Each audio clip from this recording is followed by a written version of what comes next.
Hello students, आज से हम स्टार्ट करने जा रहे हैं क्लास 12 की series. Chapter 1, relation and functions. Relations and functions, इसको डिस्कस करने जा रहे हैं। चलिए हम एक्सरसाइज 1.1 का इंट्रोडक्शन पार्ट डिस्कस करते हैं। आज हम एक्सरसाइज 1.1 का इंट्रोडक्शन। देखिए, एक्सरसाइज 1.1 के अंदर रिलेशन से रिलेटेड क्वेश्चंस हैं। तो सबसे पहले हम रिलेशन को डिफाइन करने का प्रयास करते हैं। देखिए, रिलेशंस बेसिकली होते क्या हैं? हिंदी में इसे संबंध कहा जाता है। संबंध नाम सुनते ही आपके दिमाग में आ रहा होगा कि जैसे हमारे सामाजिक परिदृश्य के अंदर कुछ संबंध होते हैं।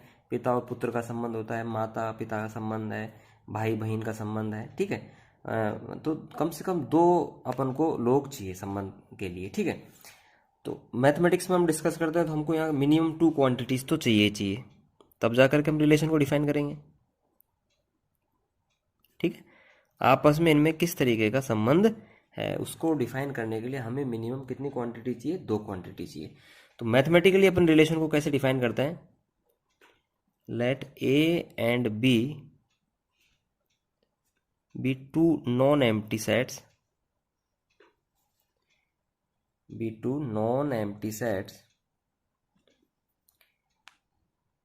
then a relation R from set A to set B is a subset of A cross B। ये मैथमेटिकल डेफिनेशन है रिलेशन की। फिर से डिफाइन करते हैं। देखो, let A and B be two non empty sets. कितने सेट्स दे रखे हैं अपन को? 2 सेट्स दे रखे हैं, ए और बी। अब मैंने आपको डिस्कस किया था कि रिलेशन के लिए अपन को कितनी क्वांटिटीज तो चाहिए, कम से कम 2 क्वांटिटीज तो चाहिए, उनके बीच में अपन रिलेशन डिफाइन कर सकते हैं। तो अपन ने ए और बी दो अपन ने क्या ले लिए? नॉन एम्प्टी मतलब से खाली नहीं होने चाहिए, उनके अंदर एलिमेंट्स होने ही होने चाहिए। मिनिमम एक एलिमेंट तो होना ही होना चाहिए, सेट्स होने चाहिए। ये अपने क्लास 11th के अंदर तो अच्छे से पढ़ रखा है। जिन स्टूडेंट्स ने नहीं डिस्कस किया वो एक बार 11th क्लास की जो आपकी बुक है उसके अंदर से थोड़ा सा देख लें सेट के बारे में। सेट्स क्या होता है? Well defined collection of objects. उसमें थोड़ा अच्छा तरीके से अपन को दे रखा है, तो वहाँ आप सीख लीजिएगा। ठीक है, देन रिलेशन आर। तब एक रिलेशन आर डिफाइंड है कहाँ से कहाँ तक? सेट ए से सेट बी के अंदर। From A set A to set B is a subset of A cross B. जो रिलेशन होता है वो सबसेट होता है किसका? ए एंड बी का, ए क्रॉस बी का। ए क्रॉस बी क्या होता है ये भी अपन ने डिस्कस कर रहा है क्लास 11th की बुक के अंदर, काफी अच्छे से डिस्कस है ये सारा सारा ना। Cartesian product of set A and B. A cross B क्या होता है? Cartesian product of set A and set B. आया समझ में? तो चलिए अब हम स्टार्ट करते हैं कार्टिशियन प्रोडक्ट से। ठीक है, कार्टिशियन प्रोडक्ट देखो होता क्या है basically.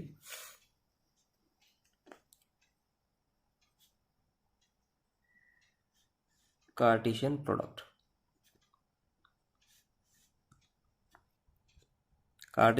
is the set of all possible ordered pair A, B such that A belongs to set A and B belongs to set B। आ रहा समझ में? द सेट किसका set? All possible ordered pair का मतलब ये हो गया, ये इसी सीक्वेंस में आएगा। फर्स्ट जो एलिमेंट है वो कहाँ से बिलोंग करेगा? सेट ए से। सेकंड जो एलिमेंट है वो कहाँ से बिलोंग करेगा? सेट बी से। तो जो ऑर्डर्ड पेयर का जो सेट होगा, सभी एलिमेंट्स का जितने भी पॉसिबल ऑर्डर पेयर हो सकते हैं, वो क्या कहलाता है? हमारा Cartesian product of set A and B. और इसको डिनोट किस तरीके से करते हैं? A cross B. Alright, spell out किस तरीके से करते हैं अपन? ए क्रॉस बी। आ रहा है समझ में? अब यहां देखो, ए क्रॉस बी जब लिखा जाएगा तो उसके अंदर क्या मिलेंगे अपन को? ए कॉमा बी, ये ऑर्डर पेयर के सेट मिलेंगे। सच दैट ए कहाँ से मिलेगा? सेट ए का एलिमेंट होगा। ये जो फर्स्ट एलिमेंट है वो सेट ए से आएगा। सेकंड जो एलिमेंट है वो कहाँ से आएगा? सेट बी से आएगा।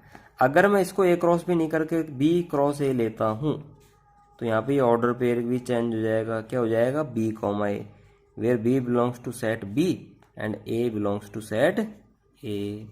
ऑल राइट, चलो इसको हम थोड़ा सा एग्जाम्पल से और ब्रीफ करते हैं। देखिए कार्टेशियन प्रोडक्ट के हम कुछ एग्जाम्पल्स लेके अच्छे से सीखते हैं इसको थोड़ा। देखिए एक मैंने सेट लिया ए, let us suppose this is A set and this is B set. All right, this is 1 2 3 elements of set A, 4 5 and 6 element of set B। ठीक है, अब देखो मैंने कहा ऑल पॉसिबल ऑर्डर पेयर। ए जो है वो 4 से रिलेटेड हो सकता है, ए वन वन जो है वो 4 से, 1 5 से, 1 6 से, 2 4 से भी हो सकता है, 2 5 से भी, 2 6 से भी, 3 4 से, 3 5 से, 3 6 से भी। ये ऑल पॉसिबल ऑर्डर पेयर्स हैं। ठीक है, तो अपन इसको कैसे लिखेंगे? R is a relation from set A to set B. आ रहा समझ में? तो यहाँ पर ये मुझे क्या मिल रहा है? ए क्रॉस बी मिल रहा है, तो मैं लिखूंगा आर बराबर ए क्रॉस बी लिख दूँ इज इक्वल्स टू 1,4। देखो फर्स्ट ऑर्डर पेयर मिल गया। सेकंड कैसे मिलेगा मेरे को? 1,5। आ रहा समझ में? सिमिलरली 1,6, 2,4, 2,5, 2,6। आ रहा समझ में? 3,4, 3,5 and 3,6 and this is curly bracket. अच्छा ब्रेसेस जो है ये 11th का पार्ट है, ये ना कर्ली ब्रेसेस में लिखा जाता है इनको। सेट्स जो होते हैं वो हमेशा कर्ली ब्रेसेस में ही लिखे जाते हैं। ठीक है, तो ये जो मिले अपन को, इनको क्या बोलते हैं अपन? Ordered pair. क्या बोला जाता है इनको? Ordered pair. ऑर्डर पेयर का जो फर्स्ट एलिमेंट है वो फर्स्ट सेट से बिलोंग करेगा और सेकंड जो एलिमेंट है वो किससे बिलोंग करेगा? सेकंड सेट से। तो ये जो अपन को ए क्रॉस भी मिला है ये ऑल पॉसिबल रिलेशंस हैं। क्या है ये? All possible relations from set A to set B. Set A से सेट बी के अंदर जो जितने भी रिलेशंस पॉसिबल हो सकते हैं वो सारे के सारे हमने यहाँ लिख दिए। और वो किससे आते हैं? ए क्रॉस बी से आते हैं। और ए क्रॉस बी क्या होता है? कार्टेशियन प्रोडक्ट होता है। आया समझ में?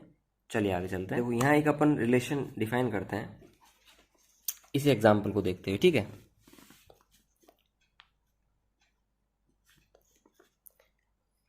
रिलेशन किस तरीके से डिफाइन है? Select all ordered pair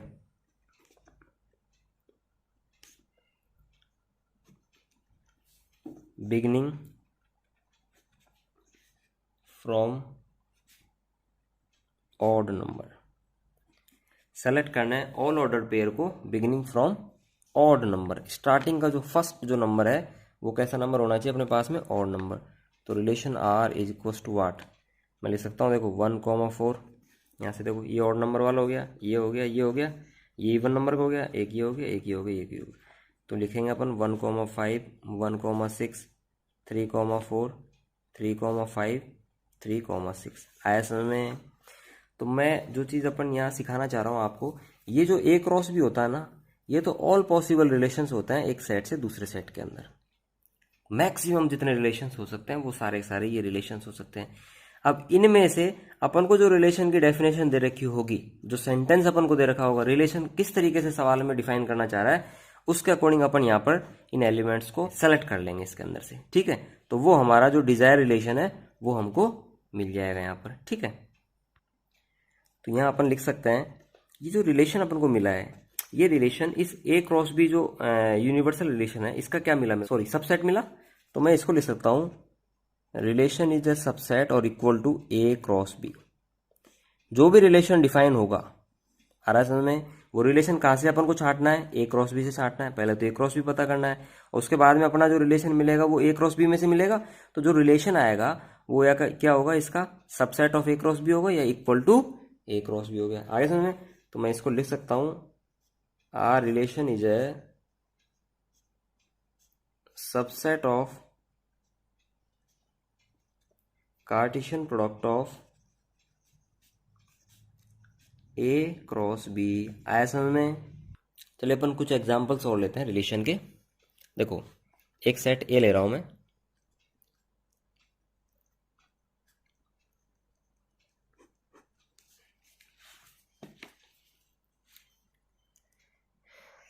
set A is equals to what? 1 2 3 and 4.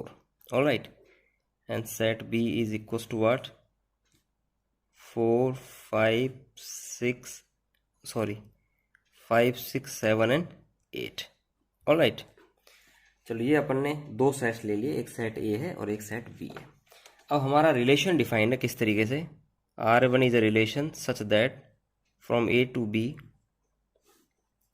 And how R1 is defined? R1 is equals to x, y such that x and y are both, ये एक example ले रहे हैं अपन, ठीक है, are both even numbers for all x belongs to a and y belongs to b। देखो relation के अंदर अपन को क्या मिलते हैं? ऑर्डर्ड पेयर मिलते हैं। ऑर्डर पेयर क्या मिलेंगे अपन को? x और y के रूप में मिलेंगे। जो x कहाँ से मिलेगा? x जो है वो भी इवन नंबर होना चाहिए। y कैसा मिल रहा है? y भी कैसा नंबर होना चाहिए? इवन नंबर होना चाहिए। ये मिलेंगे कहाँ से? x तो सेट a से बिलोंग करना चाहिए और y सेट b से बिलोंग करना चाहिए। आगे समझ में? अब देखो सबसे पहले तो अपन a cross b find out करते हैं, all possible relations find out करते हैं। कितने पॉसिबल रिलेशन हो सकते हैं? तो यहाँ पर देखो इस तरीके से अपन मैपिंग बना लेते हैं, ये डायग्राम से डिस्कस कर लेते हैं, प्रैक्टिस हो जाए उसके बाद में नहीं करना है इस तरीके का ना। ये तो अभी आप स्टार्टिंग में प्रैक्टिस कर रहे हो तो ये थोड़ा सा क्या इजी पड़ता है। देखो ऑल पॉसिबल रिलेशंस, 1 जो है वो 5 से रिलेटेड होगा, 1 6 से भी रिलेट हो करेगा, इससे भी करेगा, इससे भी करेगा, सबसे करेंगे इस तरीके से। तो ए क्रॉस बी इक्वल्स टू मैं लिख सकता हूँ 1, 5, 1, 6, 1, 7, 1, 8। सिमिलरली 2 इज रिलेटेड टू 5, 2, 5 और चलता रहेगा। और लास्ट का मिलेगा 4 इज रिलेटेड टू 8। आया समझ में? ये सारे जो ऑर्डर्ड पेयर हैं ये क्या है? मेरे को ऑल पॉसिबल रिलेशंस हैं from set A to set B. और ये क्या है मेरे पास में? ए क्रॉस बी इसको कहा जाता है। इनको अपन क्या कहते हैं? Ordered pair. ऑर्डर्ड पेयर मतलब एक ऑर्डर के अंदर ये लिखे गए हैं, ठीक है। ऑर्डर क्या कहता है? फर्स्ट जो एलिमेंट है वो सेट ए से बिलोंग करेगा और सेकंड जो एलिमेंट है वो कहाँ से बिलोंग करेगा? सेट बी से बिलोंग करेगा। आया समझ में? तो ये तो ऑल पॉसिबल रिलेशंस मिले मेरे को। और ऑल पॉसिबल रिलेशंस का जो सेट होता है ना उसको यूनिवर्सल रिलेशन कहा जाता है। क्या कहा जाता है? Universal relation. अभी डिस्कस करेंगे अपन आगे थोड़ा डिटेल में इसको भी। मैं थोड़ा सा नाम बता दूं इसको आपको मैं।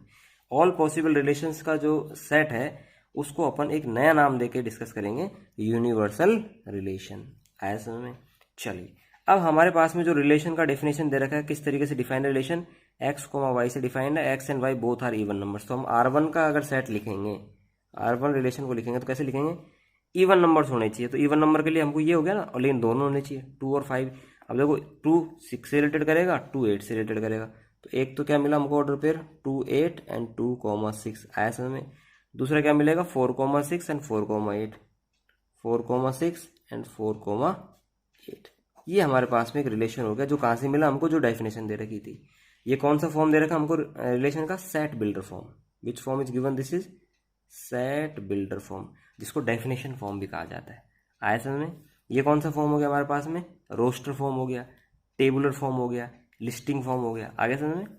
तो ये भी एक 11th का पोर्शन है, set builder form, roster form. ये क्लास 11th का जो सेट टॉपिक है ना उसके अंदर अच्छे से डिटेल में डिस्कस किया हुआ है, थोड़ा आप देख लीजिए उसको। तो ये हमने एग्जाम्पल नंबर 1 ले लिया। इसी को अपन और थोड़ा देखते हैं। देखो R2 लिख के डिस्कस करते हैं अपन। R2 एक दूसरा रिलेशन में डिफाइन कर रहा हूँ, किस तरीके से? x, y such that x and y both are odd numbers for all x belongs to a and y belongs to b। All right, तो अपन ये लिख सकते हैं, फटाक से लिख दो आप। देखो दोनों दोनों कैसे होना चाहिए? ऑड नंबर होने चाहिए। तो 1 5 से कनेक्ट होगा, 1 7 से भी कनेक्ट होगा। तो 1, 5 एंड 1, 7। 3 5 से भी होगा, 3 7 से भी होगा। तो 3, 5 एंड 3, 7। तो ये रिलेशन मिल गया। आ रहा है समझ में? अब देखो यहाँ पर ये जो R1 रिलेशन है इसके एलिमेंट्स देखना, 2 8, 2 6, 4 6, 4 8। ये सारे के सारे एलिमेंट्स इसके अंदर हैं क्या? ए क्रॉस बी के अंदर बिल्कुल है, क्योंकि 1 5 से शुरू हो रहा है, लास्ट में 4 8 पे एंड हो रहा है। डैश डैश कर लिया मैंने यहाँ पर। तो ये सारे के सारे एलिमेंट्स यहाँ पर हैं। तो ये जो R1 है ये सबसेट हो गया ए क्रॉस बी का। तो मैं यहाँ लिख सकता हूँ कि R1 जो है वो सबसेट होता है किसका? ए क्रॉस बी का। तो रिलेशन जो होता है वो always be a subset of A cross B. Clear? Similarly R2 is also subset of A cross B. तो we can write this as R2 is subset of A cross B. Clear? चलिए अब next अपन topic ले रहे हैं, इसके अंदर बहुत important topic है, थोड़ा इसको अटेंशन से आप सीखना है, ठीक है। टोटल नंबर ऑफ, देखो मैं लिख रहा हूँ, टोटल नंबर ऑफ रिलेशंस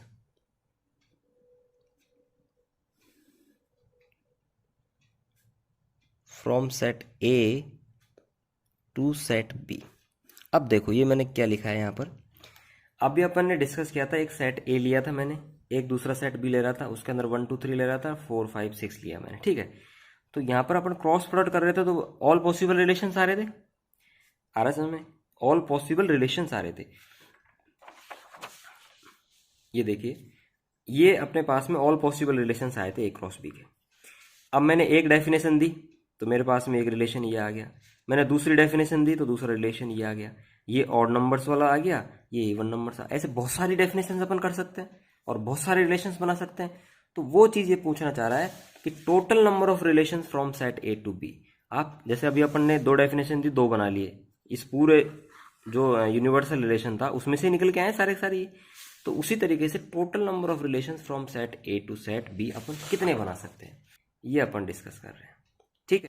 एक एग्जांपल लेता हूं मैं, लेट एक सेट है, इसके अंदर 1 2 3 और सपोज p एलिमेंट्स है टोटल, ये लास्ट एलिमेंट है। तो number of element in set ए कितना दे रखा है मेरे को, p, ये p हो गया। ये number of element in set ए है, आ रहा समझ में। अगर मैं इस सेट ए का पावर सेट लिख दूं, क्या लिख दूं, पावर सेट। पावर सेट क्या होता है, set of all the subset of set A.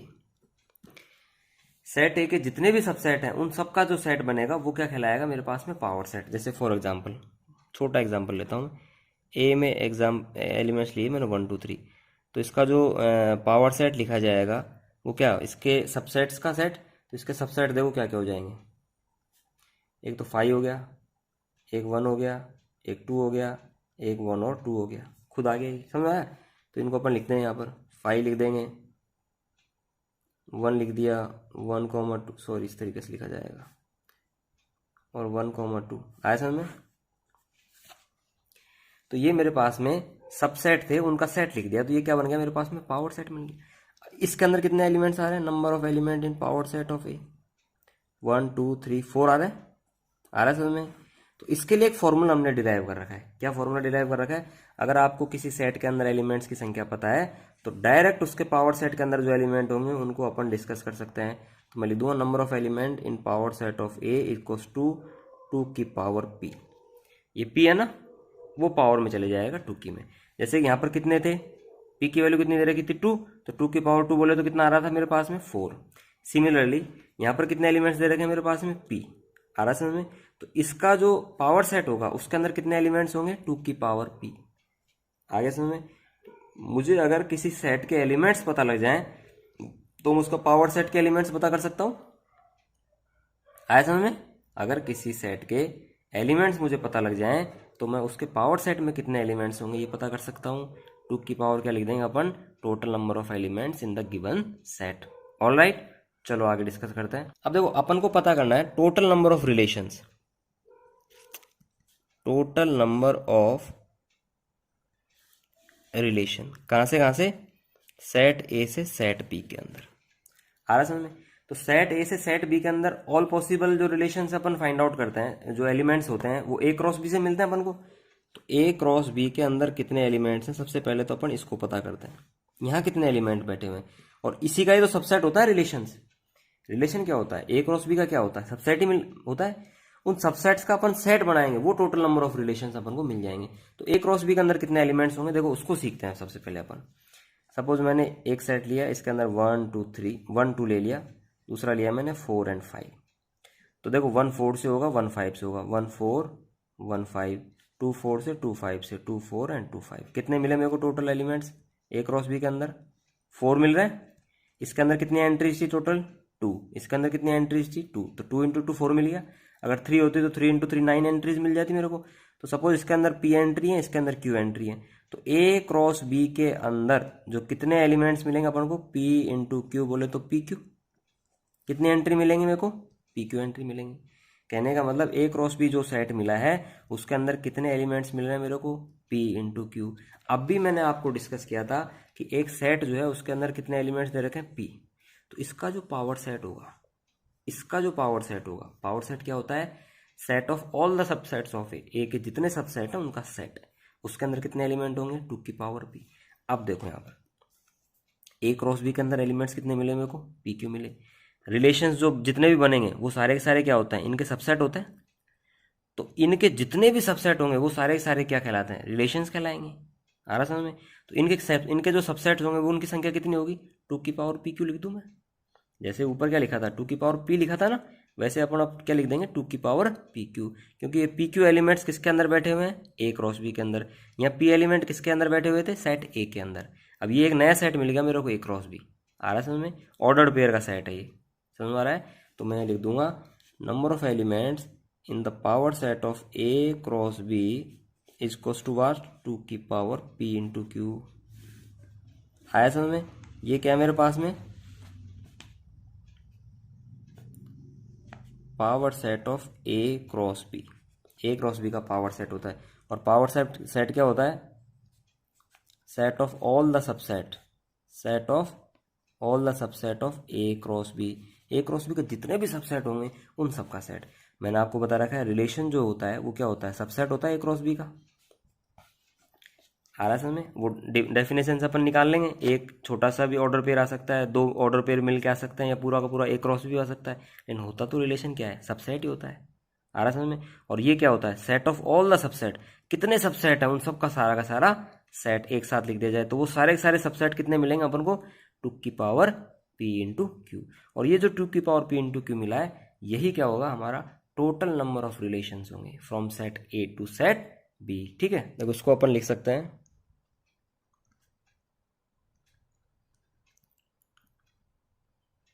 Total number of elements in A cross B is equal to what, P Q. आ रहा समझ में। Then total number of subset of A cross B, कितने subset बनेंगे, two की power P Q. और ये जो टू की पावर पी क्यू है, यही क्या हो गया हमारा total number of relations from A to B. आया समझ में। इसको भूलना नहीं है, ये अपने आगे क्वेश्चंस में काम आएगा। चलिए आगे देखते हैं, एक एग्जाम्पल लेते हैं अब यहाँ पर। ठीक है, ए सेट है, इसके अंदर एलिमेंट है 1 2 3। सिमिलरली एक दूसरा सेट लिया अपन ने, इसके अंदर एग्जाम्पल एलिमेंट्स लिए अपन ने 4 5 एंड 6। अब आप यहाँ देखो थोड़ा गौर से, number of element in set A, P की वैल्यू कितनी दे रखी है अपन को, 3। Number of element in set B, Q की वैल्यू कितनी दे रखी है अपन को, 3। तो नंबर ऑफ एलिमेंट इन पहले ए क्रॉस बी निकालते हैं। मैंने बता रखा है पी इंटू क्यू बोले तो 3 इंटू 3 बोले तो 9। ए क्रॉस बी के अंदर कितने एलिमेंट आ गए मेरे पास में, 9। जो सबसेट का सेट होगा उसके अंदर कितने एलिमेंट होंगे वो देखो, वही हमारा टोटल नंबर ऑफ रिलेशन होंगे। क्योंकि रिलेशन क्या होता है, सबसेट होता है ए क्रॉस बी का। तो total number of relation R from set A to B is equal to what, two की पावर पी क्यू। अभी डिस्कस किया अपन ने ऊपर, ये तेरे को तो लगा दो बस। टू की पावर पी क्यू की वैल्यू कितनी आ रही है, 9। टू की पावर 9 बोले तो कितना होता है, 5 1 2। कितने रिलेशंस बनेंगे टोटल, 512। चलिए आगे देखते हैं, डोमेन, रेंज एंड कोडोमेन। देखिए बेसिकली डोमेन्स क्या होता है, रेंज क्या होता है, कोडोमेन। हम रिलेशन के रेस्पेक्ट में पढ़ रहे हैं। ठीक है, डोमेन को मैं थोड़ा सा डिफाइन करता हूँ, the set of first element of the ordered pair of the ordered pair in a relation R। Alright, क्या लिखा अपन ने, the set of first element of the ordered pair. जो ऑर्डर पेयर अपन को मिल रहे हैं ना रिलेशन के अंदर, उसके फर्स्ट एलिमेंट का सेट, ये क्या बनता है हमारा डोमेन उस रेस्पेक्टिव रिलेशन के लिए। समझ में आया। रेंज को अपन डिफाइन किस तरीके से करते हैं, the set of image is called range. जो इमेजेस अपन को मिली थी और सेकंड डेफिनेशन क्या होगी, the set of all the second elements, the set of all the second elements of ordered pair. आया समझ में, जो ऑर्डर्ड पेयर हैं उसके अंदर जो सेकंड एलिमेंट्स अपन को मिलते हैं उन सब का सेट हमारा क्या कहलाता है, रेंज कहलाता है। आ रहा समझ में। कोडोमेन क्या है, the complete second set is called codomain. आ रहा समझ में। सेकंड जो सेट है, ए और बी दो सेट पे अपन डिस्कस कर रहे हैं रिलेशन को, तो सेकंड सेट के जितने भी एलिमेंट्स होंगे वो सारे के सारे हमारे क्या कहलाएंगे, कोडोमेन कहलाएंगे। ठीक है, एक एग्जांपल से अपन इनको और थोड़ा सा ब्रीफ करते हैं। देखो मैं एक एग्जांपल ले रहा हूँ, सेट ए है, ये सेट बी है मेरे पास में, this is set A, this is set B, 1 2 3 4 5 6। आए समझ में। रिलेशन अपन डिफाइन कर रहे हैं, write all the ordered pair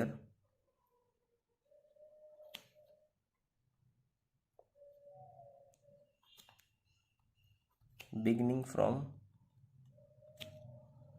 even number, even number से बिगन होना चाहिए अपना ऑर्डर पेयर। ठीक है, वो सारे सारे अपन रिलेशंस लिखते हैं। देखो आर इक्वल्स टू, तो इवन नंबर यहाँ पर क्या है, 2, 2 का रिलेशन 4 के साथ, 2 का रिलेशन 5 के साथ, 2 का रिलेशन 6 के साथ, तो 2 4 2 5 एंड 2 6। ऑल राइट, इस रिलेशन से अगर मैं डोमेन को लिखूंगा तो क्या लिखूंगा, डोमेन एक एलिमेंट आएगा 2। अगर मैं रेंज को लिखूंगा तो क्या लिखूंगा, 4 5 एंड 6। अगर मैं कोडोमेन को लिखूंगा तो भी क्या मिलेगा मेरे को, 4 5 एंड 6। आ रहा है समझ में। कंप्लीट सेकंड सेट, रेंज कहाँ से लिया अपन ने, यहाँ से। डोमेन कहाँ से लिया अपन ने, यहाँ से। लेकिन कोडोमेन कहाँ से लिया अपन ने, यहाँ से। ठीक है, चलिए आगे देखते हैं। देखिए क्लास 12 में अपन को कौन कौन से रिलेशंस डिस्कस करने हैं, जितने भी रिलेशंस अपन को क्लास 12 में डिस्कस करने हैं वो सारे मैं एक बार यहाँ लिख देता हूँ। देखो एक तो अपन डेफिनेशन पढ़ेंगे एम्प्टी रिलेशन की। एम्प्टी रिलेशन को नल रिलेशन भी कहा जाता है। ठीक है, इसी को वॉइड रिलेशन भी कहते हैं। एक अपन डिस्कस करेंगे यूनिवर्सल रिलेशन, एक अपन डिस्कस करेंगे आइडेंटिटी रिलेशन। आ रहा समझ में। ये कुछ रिलेशंस हैं जो क्लास 12 के हिसाब से इंपॉर्टेंट है, उनको अपन डिस्कस यहाँ करने जा रहे हैं। एक अपन डिस्कस करेंगे रिफ्लेक्सिव रिलेशन, एक अपन डिस्कस करेंगे सिमेट्रिक रिलेशन,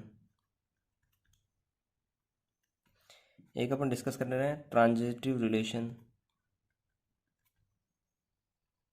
एक अपन डिस्कस करेंगे इक्विवेलेंस रिलेशन, एक अपन डिस्कस करने जा रहे हैं इक्विवेलेंस क्लास। आ रहा समझ में। ये सारा का सारा अपन को यहाँ डिस्कस करना है। ठीक है, चलिए अपन स्टार्ट करते हैं एम्प्टी रिलेशन से। नल रिलेशन इसी को कहा जाता है, वॉइड रिलेशन भी, तीनों नेम से सीखे हैं। अच्छा एक चीज़ और याद रखें, एम्प्टी रिलेशन और यूनिवर्सल रिलेशन, इन दोनों रिलेशंस को ट्रिवियल रिलेशन भी कहा जाता है। ये यूनिक होते हैं। आ रहा समझ में। ये जो एम्प्टी रिलेशन होता है ये स्मॉलेस्ट रिलेशन होता है, और जो यूनिवर्सल रिलेशन होता है ये लार्जेस्ट रिलेशन होता है, बिगेस्ट रिलेशन भी कहा जाता है। आ रहा समझ में। ये दोनों जो है वो ट्रिवियल रिलेशन से, एक नाम दे दिया इन्होंने पर्टिकुलर, ट्रिवियल रिलेशन से यूनिक होते हैं एक तरीके से ये। ठीक है, अब देखो एक जो इंपॉर्टेंट चीज़ आपको याद रखनी है, ये सारे के सारे रिलेशंस अपन जो क्लास 12 में पढ़ रहे हैं, ये रिलेशन ऑन सेट ए पढ़ेंगे अपन, relation on set A. Relation के लिए तो अपन को दो सेट चाहिए थे, दो ऑब्जेक्ट चाहिए थे अपन को। आ रहा है समझ में, पीछे अपन ने डिस्कस किया है। तो यहाँ पर क्या करेंगे अपन, जो रिलेशन डिफाइन होगा वो सेट ए से सेट ए के अंदर ही होगा, from A to A. Similar set लेंगे, फर्स्ट सेट जो होगा वो उसी का सिमिलर सेकंड सेट अपन को डिस्कस करना है। R is defined from set A to set A. ठीक है, चलिए देखते हैं। देखिए अपन इसकी डेफिनेशन देखते हैं, रिलेशन ऑन अ सेट। ये बहुत ज़्यादा काम आएगा, थोड़ा कन्फ्यूज नहीं होना है आपको। ठीक है, रिलेशन ऑन ए सेट, एक सेट के ऊपर रिलेशन क्या है, let A be a non empty set. ठीक है, then a relation R from A to itself, खुद पर ही है ना, इज कॉल्ड है रिलेशन ऑन सेट ए। आ रहा समझ में? रिलेशन ऑन अ सेट, एक सेट के ऊपर अपन रिलेशन किस तरीके से डिफाइन करते हैं, let A be a non empty set, then a relation R from a set A to itself, set A से कहाँ पर, सेट ए पर ही, is called a relation on a set. अब रिलेशन क्या होता है, सबसेट होता है ए क्रॉस बी का, अपन ने पीछे डिस्कस किया है, तो अपन किसको लिखेंगे, is a subset of, relation on a set is a subset of A cross ए। आगे समझ में? ए क्रॉस बी नहीं लिख के अपन क्या लिखेंगे यहाँ पर, ए क्रॉस ए। ठीक है, चलो देखते हैं हम फर्स्ट रिलेशन, एम्प्टी रिलेशन। ठीक है, इसी का दूसरा नाम है नल रिलेशन, इसी को कहा जाता है वॉइड रिलेशन, कुछ भी लिखा हो सकता है क्वेश्चन में आपके। ठीक है, तो कंफ्यूजन नहीं हो रहा आपको। किस तरीके से डिफाइन करते हैं अपन को, no element of set A is related to any element of set A। समझ में आया? No element of set A is related to any element of set A। Example देखते हैं, देखो R is a relation defined from A to A। A set मैंने यहाँ पर लिया 1 2 3 4 and 5। Similarly this is also A set 1 2 3 4 and 5। This is A and this is A। And R is defined as how is that R equals to x comma y such that x minus y is equals to 12। ये कौन सा form है मेरे पास में, set builder form, पीछे discuss किया अपन ने। ये जो फॉर्म है ये क्लास 11th का पार्ट है। ठीक है, सेट बिल्डर फॉर्म वगैरह ये सारा का सारा। R equals to x y such that x minus y equals to 12। ये x कहाँ से मिलेगा, सेट ए से, ये y भी कहाँ से मिलेगा, सेट ए से। आ रहा समझ में? अब यहाँ पर देखो अपन ए क्रॉस से निकाल लें, यूनिवर्सल सेट बना लें। यहाँ पर 5 तक है, देखो ए क्रॉस से किस तरीके से मिलेगा अपन को, ऑल पॉसिबल रिलेशंस लिख रहा हूँ मैं अपन, है ना। इसी तरीके से चलता रहेगा, फिर 2 1 मिलेगा, 2 2 मिलेगा, फिर चलता रहेगा, फिर 3 1 मिलेगा, ये चलता रहेगा, 3 2 मिलेगा, और लास्ट में अपन को 5 2 5 मिल जाएगा। ये सारे के सारे ए क्रॉस से हैं। अब जो भी रिलेशन अपना आएगा वो क्या होगा, इसका सबसेट होगा, मतलब इसमें से ही मिलेगा अपन को। अब देखते हैं x माइनस वाई की वैल्यू 12 आनी चाहिए। यहाँ पर ऐसा कोई ऑर्डर पेयर आपको मिल सकता है कि जिसको एक दूसरे में सब्ट्रैक्ट किया जाए तो 12 मिल जाए आपको, कुछ भी देख लो। 5 माइनस 5 तो 0 आ गया, 5 माइनस 4 1 आ गया, है ना। 4 में से 5 गया तो -1 आ गया। आपको ऐसा कोई भी वैल्यू नहीं मिलेगा दो नंबर्स का जिनका सब्ट्रैक्शन किसके इक्वल आ जाए, 12 के इक्वल, इस सेट के लिए। फिर से देखिएगा, अपना जो रिलेशन होगा वो ए क्रॉस ए का क्या होगा, सबसेट होगा। तो यहाँ जितने भी ऑर्डर्ड पेयर हैं ये सारे के सारे क्या हैं, ऑल पॉसिबल ऑर्डर्ड पेयर, जितने बन सकते हैं अपन ने वो सारे यहाँ लिख दिए। अब जो रिलेशन होगा वो इसी के में से सबसेट मिलेगा, वो किस डेफिनेशन से अपन को निकालना है, इस डेफिनेशन से। कहती है x minus y equal to 12 आना चाहिए डेफिनेशन।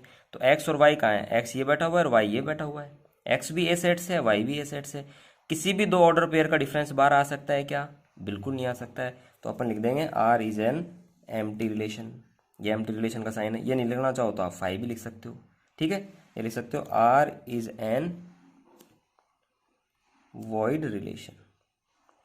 आया समझ में? ठीक है, चलो एक एग्जांपल और लेते हैं अपन। एग्जांपल नंबर 1 हो गया, एक और लेते हैं अपन। देखिए एग्जांपल नंबर 2, एम्प्टी सेट का एग्जांपल देख रहे हैं अपन।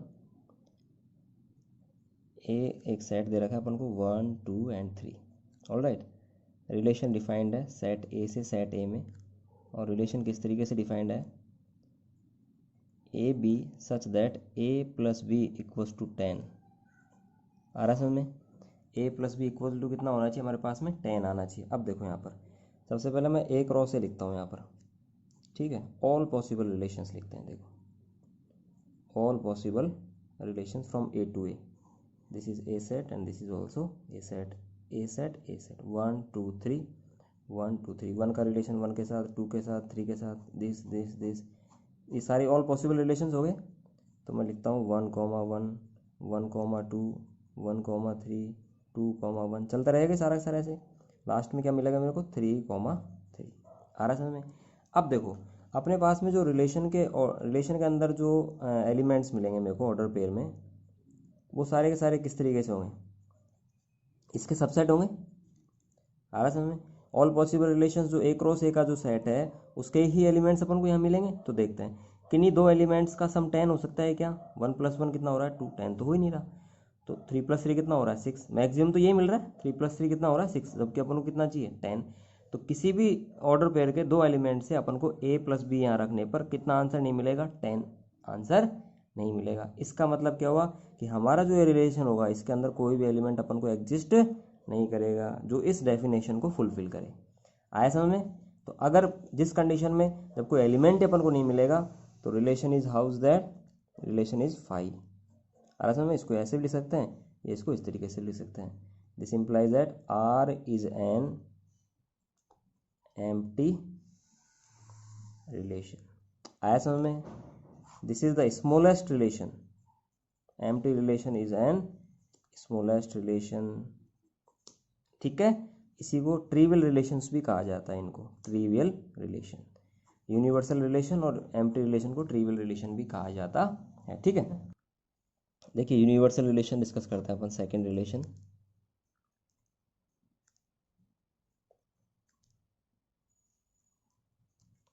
Universal relation. यूनिवर्सल रिलेशन क्या कहता है अपना?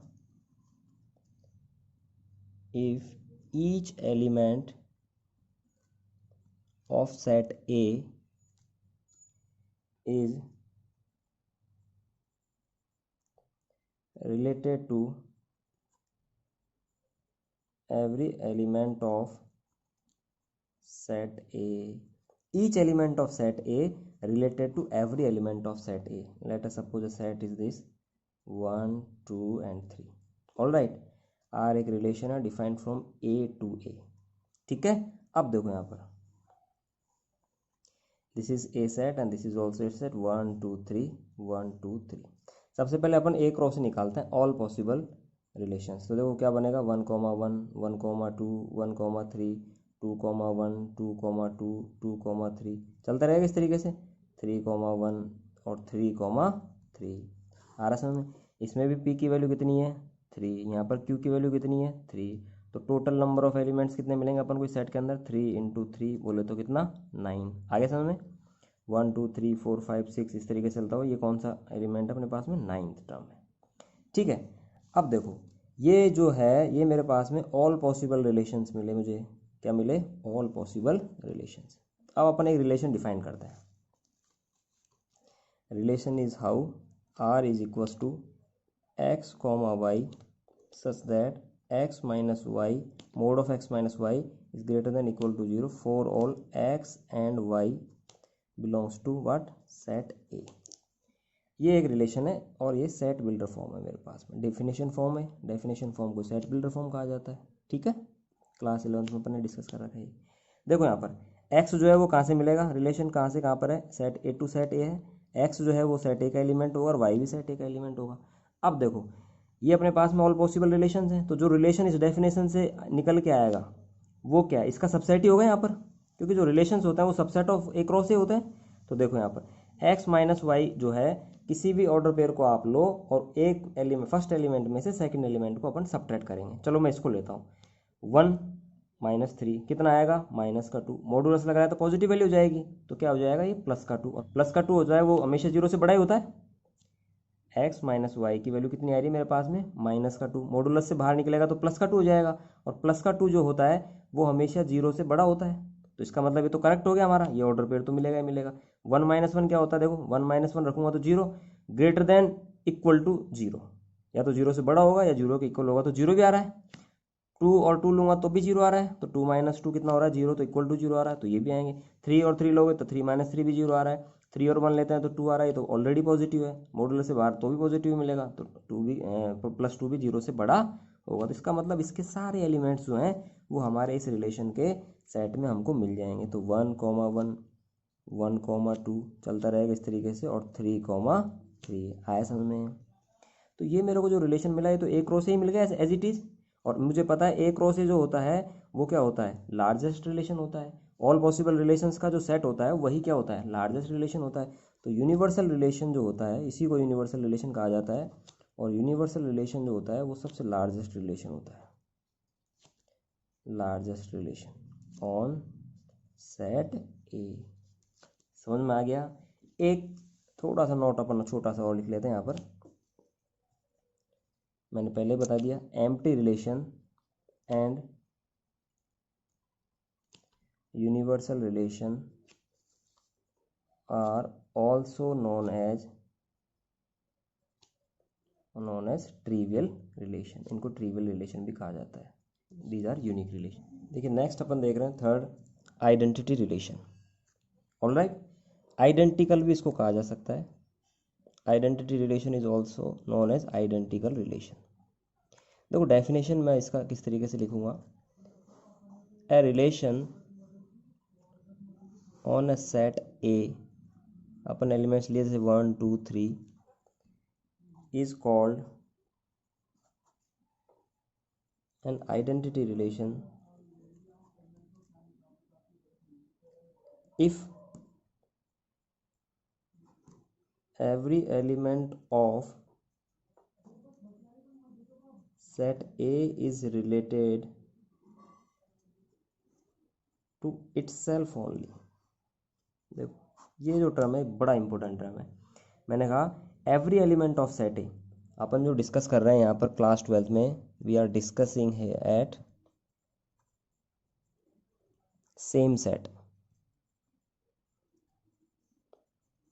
सेट ए पर डिस्कस कर रहे हैं यहाँ पर, ठीक है, रिलेशन को ए टू ए, ठीक है। If every element of set A is related to itself only, सिर्फ प्रत्येक एलिमेंट खुद के अलावा दूसरे किसी एलिमेंट से रिलेटेड नहीं होना चाहिए, ठीक है। ये हमारे पास में आइडेंटिकल रिलेशन का एक छोटा सा स्टेटमेंट हमने डिस्कस कर लिया। अब देखो रिलेशन सपोज डिफाइंड है सेट ए से सेट ए के अंदर, तो आइडेंटिकल रिलेशन ये कहता है कि जो इनपुट मिलेगा ना मुझे, जो इनपुट आप दे रहे हो वही मुझे किस में मिलना चाहिए, आउटपुट में भी वही मिलना चाहिए। सेकंड जो एलिमेंट होगा वो फर्स्ट एलिमेंट के क्या होगा, इक्वल होगा। आ रहा समझ में? चलो अपन डिस्कस करते हैं। This is a set and this is also a set, A 1 2 3 1 2 and 3। All right, यहाँ पर देखो आर इक्वल्स टू मैं क्या लिख रहा हूँ, 1 1 से रिलेटेड होगा, 2 2 से रिलेटेड होगा और 3 3 से रिलेटेड होगा। कहने का मतलब जो अपन ने इनपुट दिया वही हमको किस में मिल रहा है, आउटपुट में मिल रहा है। आ रहा समझ में?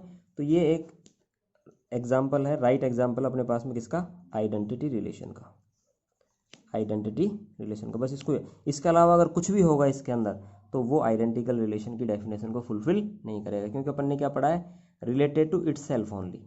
आया समझ में? इसको मैं लिखूंगा देखो मैथमेटिकली, तो कैसे लिख सकता हूँ, ए कॉमा बी, ये ऑर्डर पेयर मिलेंगे such that A equal to B for all A comma B belongs to A. देखना समझ में आया क्या?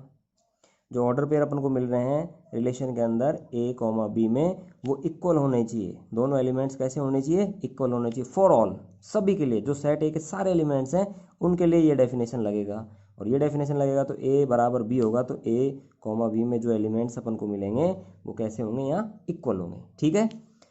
एक चीज़ मैं लिख सकता हूँ, देखो दिस इज ऑलवेज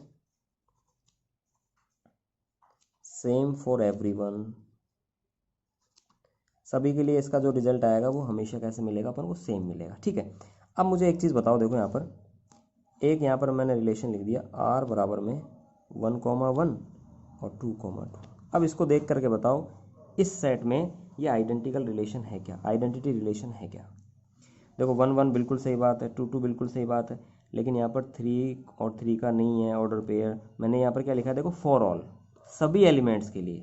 आ रहा है, सेट ए के सभी एलिमेंट्स के लिए ये डेफिनेशन फुलफिल होनी चाहिए। तो 1 1 तो मिल गया, 2 2 मिल गया, लेकिन 3 3 नहीं है, तो this is not an identity relation, this is not an identity relation. एक एग्जांपल मैं और लेता हूँ, देखो यहाँ पर रिलेशन लिखता हूँ आर बराबर में 1,1 2,2 3,3 and 1,3। See this is an identical relation और नॉट। तो यहाँ मैं देखता हूँ 1,1 बिल्कुल करेक्ट है, 2,2 बिल्कुल correct, 3,3, but this is not possible in identity relation.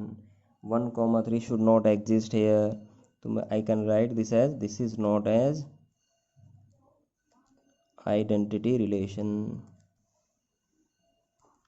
आ गया समझ में?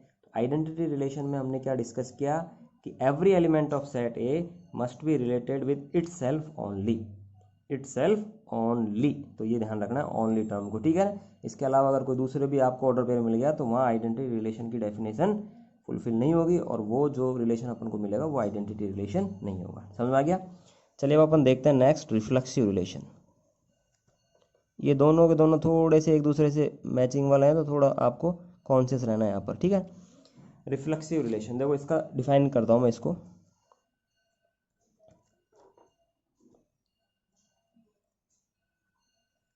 A relation on a set A equals to 1 2 3 is an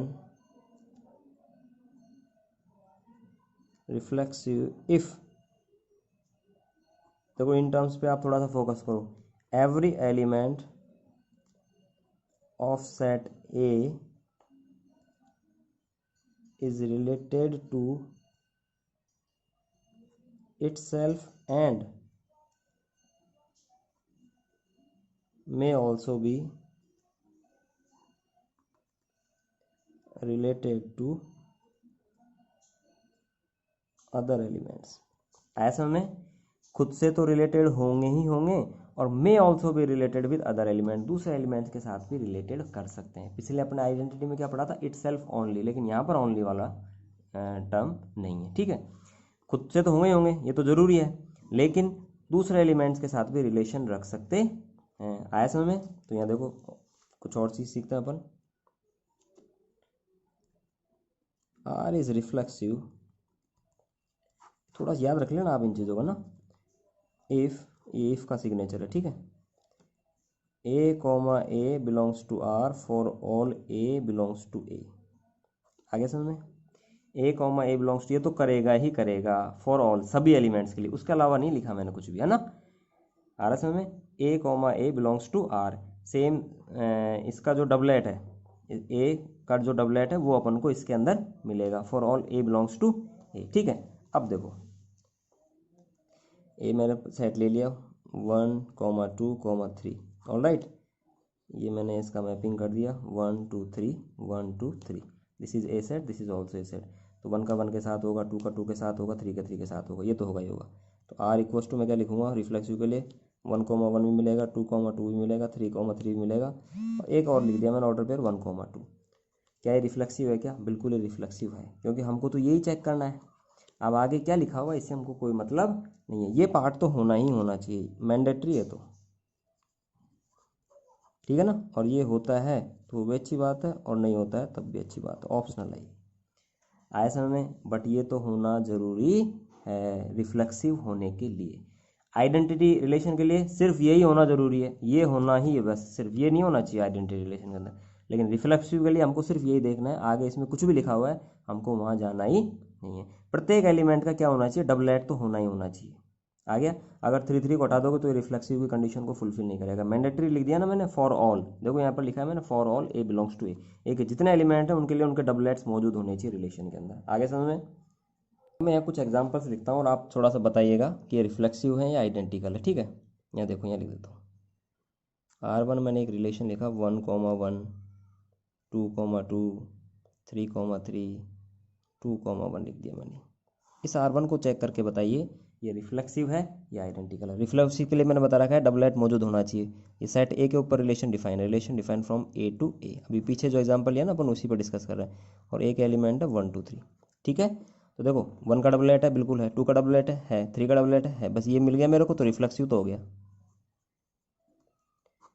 ठीक है। रिफ्लेक्सिव तो ये है। आइडेंटिकल के लिए देखना है सिर्फ इन्हीं के डबलेट होने चाहिए, उसके अलावा कुछ नहीं होना चाहिए। इनके डबलेट हैं लेकिन इसके अलावा ये एक्स्ट्रा आ गया ना, इसका मतलब this is not an identical, this is not an identical relation, all right. ऐसा में अब देखो एक एग्जांपल और लेता हूं मैं, रिलेशन R2 इक्वल्स टू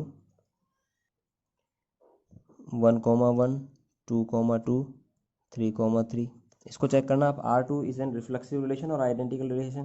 देखो पहले मैं रिफ्लेक्सिव देखता हूँ, बिल्कुल 1 का डबलेट है, 2 का भी डबलेट है, 3 का भी डबलेट है, एलिमेंट कितने हैं 1 2 3 है, तो रिफ्लेक्सिव तो होगा ही होगा, रिफ्लेक्सिव रिलेशन तो है ही है। अब देखना मुझे आइडेंटिटी है क्या, बिल्कुल आइडेंटिटी है, 1 1 2 2 3 3 के अलावा और दूसरा कोई एलिमेंट इस ऑर्डर पेयर इसके अंदर नहीं है, तो this is also an identity relation.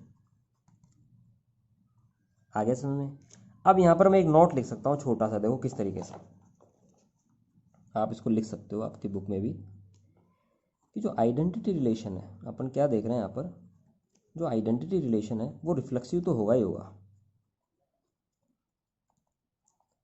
Always, हमेशा रिफ्लेक्सिव होगा। आ रहा समझ में। आइडेंटिटी जो रिलेशन होगा उसके अंदर क्या होता है, प्रत्येक एलिमेंट के डबलेट होता है, उसके अलावा कुछ नहीं होता है। और रिफ्लेक्सिव के लिए अपन को क्या देखना होता है, सिर्फ डबलेट ही देखना होता है, और कुछ भी हो हमको कोई मतलब नहीं होता वहाँ पर। तो आइडेंटिटी रिलेशन जितने भी होते हैं वो सारे सारे रिफ्लेक्सिव तो ऑटोमेटिकली हो जाएंगे। बट